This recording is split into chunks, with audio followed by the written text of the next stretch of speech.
ಎಲ್ಲ ಭಕ್ತಾದಿಗಳಿಗೆ ನಮಸ್ಕಾರ. ಸುಮಾರು 3:30 ಗಂಟೆ ಆಗಿದೆ ರಾತ್ರಿ. ಇನ್ನು ಬೆಳಕೈತು ಅಂದರೆ ಬುಧವಾರ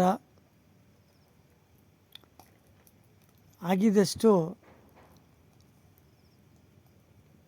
ಸ್ನಾನ ಮಾಡಿಕೊಂಡು ಬೆಳಿಗ್ಗೆ ಸೂರ್ಯ ಭಗವಾನ್ಗೆ ನಮಸ್ಕಾರ ಮಾಡಿ ತುಳಸಿ ಎಲೆ ನೀರಿನಲ್ಲಿ ಹಾಕಿಬಿಟ್ಟು ಚೆನ್ನಾಗಿ ಕಾಯಿಸ್ಬಿಟ್ಟು ಕುಡಿದ್ರೆ ಆರೋಗ್ಯಕ್ಕೆ ಒಳ್ಳೆಯದು. ಅಥವಾ ಎಲೆಡಿಕೆ ತಿಂತಾರೆ, ಅದರಲ್ಲಿ ನಾಟಿ ಎಲೆ ಅದು ಸ್ವಲ್ಪ ನೀರಿನಲ್ಲಿ ಕಟ್ ಮಾಡಿಬಿಟ್ಟು ತುಂಡು ಮಾಡಿ ನೀರು ಬಿಸಿ ಮಾಡ್ಕೊಂಡು ಕುಡಿದ್ರೇನು ತುಂಬ ಒಳ್ಳೆಯದು. ಕೊತ್ತಂಬರಿನಲ್ಲಿ 2 ಬರ್ತದೆ, ಒಂದು ಫಾರಮ್ಮು ಒಂದು ನಾಟಿ.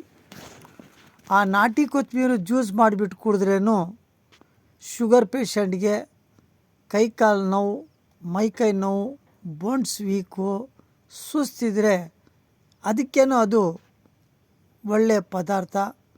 ದೇವ್ರದ್ದು ವರ. ನಮ್ಮ ಸಾವಿರಾರು ವರ್ಷ ಅದು ಹಿರಿಯರದು ಮಾರ್ಗದರ್ಶನಲ್ಲಿ ನಾವು ಗುರುಗಳ ಹತ್ರ ನಮ್ಮ ಹಿರಿಯರ ಹತ್ರ ತಿಳ್ಕೊಂಡು ನಾವು ದೇಶಕ್ಕೆ ಸೇವೆ ಮಾಡಬೇಕಂತ ಆಸೆ ಇಟ್ಕೊಂಡು ಹೇಳ್ತಾಯಿದ್ದೀರಿ. Free service. ನಮಸ್ಕಾರ.